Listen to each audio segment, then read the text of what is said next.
Hello friends. आज की हमारी टॉपिक है methods of redemption of public debts, लोक ऋण के शोधन की रीतियाँ। जैसा कि हम सभी जानते हैं कि जो सरकार का जो व्यय होता है, जब ज़्यादा हो जाता है उनकी आय से, तो हम सभी को सरकार को ऋण लेना पड़ता है और ऋण को उनको चुकाना भी पड़ता है। जैसे कि वो बाहर से भी ऋण लेते हैं और देश के अंदर से भी ऋण लेते हैं, तो उस ऋण को तो उनको चुकाना ही पड़ेगा। इसीलिए उनके जो रिडेम्पशन, उनको जो देने की, उनके शोधन की जो रीतियां हैं, उनके बारे में आज हम डिस्कस करेंगे। तो हम देखते हैं कि उसकी मीनिंग क्या होती है। इसकी मीनिंग हम जानेंगे में हम लिए गए ऋण को वापस चुकाना सरकार का एक नैतिक कर्तव्य होता है। जो ऋण लिए गए हैं उनको चुकाना वो एक सरकार का कर्तव्य होता है। ऋणों का शोधन न होने पर उनका भार वर्तमान तथा भावी पीढ़ियों पर निरंतर पड़ता रहता है। अगर हम ऋणों को चुकाते नहीं हैं तो उसका भार जो है वो हमारी आने वाली पीढ़ी तथा वर्तमान पीढ़ी पर निरंतर पड़ता रहेगा। अतः प्रतिष्ठित अर्थशास्त्रियों की धारणा है कि जितना शीघ्र संभव हो सके भुगतान कर दें।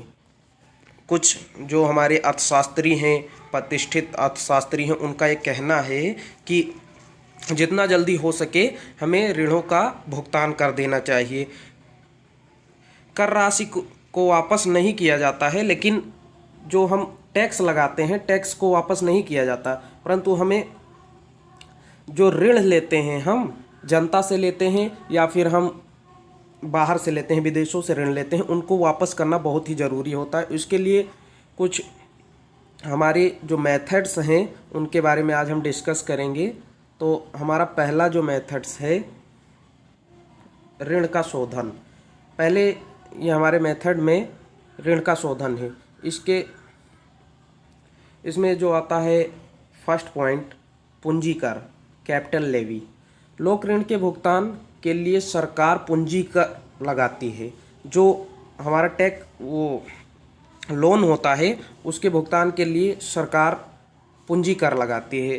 जैसा हम सभी जानते हैं कि ऋणों के भुगतान के लिए बहुत से कर लगाए जाते हैं, जैसे, लेकिन पूंजी कर उसमें बहुत ही मेन होता है। कैपिटल लेवी जो होता है ये बहुत मेन होता है। मान लीजिए कि हमारे यहाँ युद्ध चल रहा हो, तब हम किसी भी अन्य तरह के कर से इसका भुगतान नहीं कर सकते हैं। जनता में भी ज़्यादा ऋण देने की इच्छा नहीं रहती है, तो हमारे लिए, सरकार के लिए सबसे अच्छा होता है पूंजी कर। जो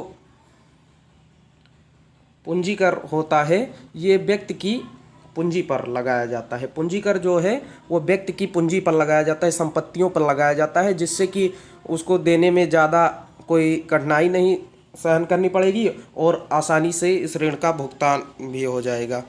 और हमारा जैसा कि दूसरा टॉपिक है हमारा ऋण परिशोधन कोष, सिंकिंग फंड। दोस्तों, ये जो हमारा दूसरा पॉइंट है ये है ऋण परिशोधन कोष, सिंकिंग फंड।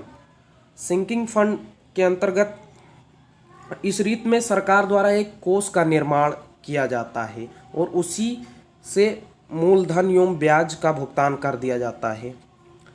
ये एक तरह का, जैसे हम अपने सेविंग के लिए एक अलग से गुल्लक बनाते हैं, उसी तरह का ये होता है। जैसे कि हम अपनी साल भर की आय से उसको एक कुछ रुपए अलग रख देते हैं, मूलधन एवं ब्याज का भुगतान कर दिया जाता है इसी से, और उस रुपए से मूलधन का भुगतान कर दिया जाता है।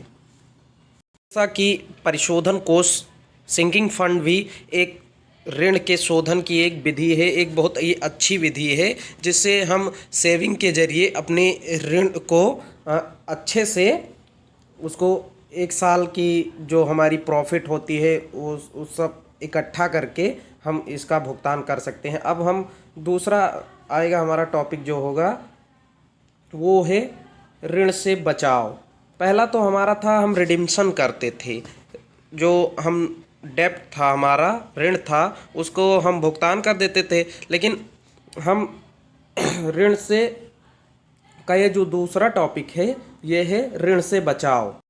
ऋण से बचाव का मतलब हो गया जैसे ऋण से छुटकारा पाना, ऋण ना दे के, या फिर किसी अलग तरह का कोई अलग उपाय करके जिससे कि हम ऋण देने से बच जाएं, तो ऋण का भुगतान करने से बच जाएं। तो इसके लिए पहला जो हमारा है वो है ऋण निषेध, लोन रिपोडिशन। इसमें ऐसा होता है कि सार्वजनिक ऋण से छुटकारा पाने का सबसे सरल ढंग यह है कि सरकार इसे चुकाने से इनकार कर दे, परंतु ऋणों के भुगतान को मना कर देने पर सरकार की साख समाप्त हो जाती है। दोस्तों, जैसा कि अगर हम किसी से ऋण लेते हैं और फिर हम उसको देने से मना कर देते हैं, उसके बदले में कुछ नहीं देते हैं उसको, तो उसके मन में हमारी जो इमेज थी वो बहुत ही भद्दी हो जाएगी, बहुत ही बेकार हो जाएगी। वो हमें दोबारा फिर से ऋण नहीं देगा।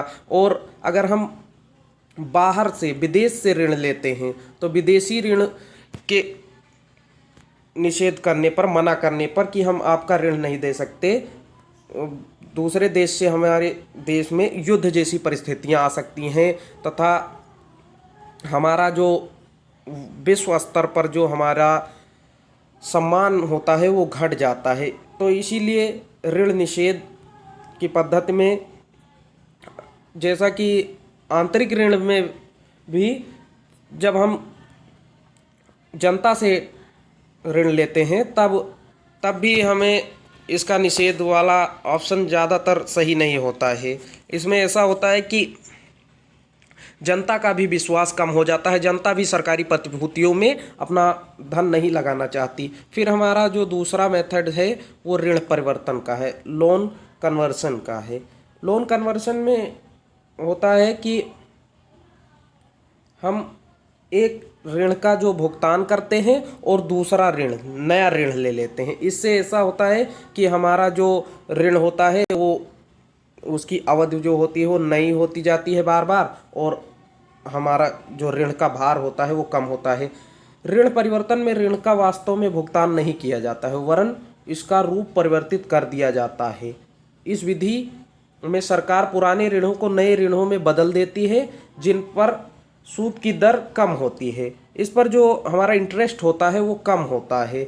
जैसे कि हम हाई रेट पर पहले वाला लिए थे लोन, उसके बाद में हम दोबारा लोन लिए और उसी पैसे दोबारा कम इंटरेस्ट पर लोन लिए और उसका भुगतान कर दिए, तो इससे हमारा जो होता है वो इंटरेस्ट की अमाउंट कम हो जाती है। ऋण परिवर्तन का अभिप्राय मात्र ऋण की अवधि को टालने से होता है। ऋण परिवर्तन से हम ऋण से छुटकारा नहीं पाते हैं, इसकी जो डेट होती है उसे हम टालते रहते हैं और ये हमारे लिए एक दीर्घकालीन ऋण हो जाता है। उसके बाद में आता है क्रमानुसार भुगतान, सीरियल ऑर्डर होता है। इसमें हम किस्तों में भुगतान करते हैं। जैसा कि हम एक निश्चित किस्त बना लिए कि हम महीने में इतनी किस्त इनको देंगे, तो इसी के हिसाब से होता है। तो दोस्तों, पब्लिक फिनांस की और वीडियोज़ को देखने के लिए हमारे चैनल को सब्सक्राइब करना मत भूलिएगा। जय हिंद।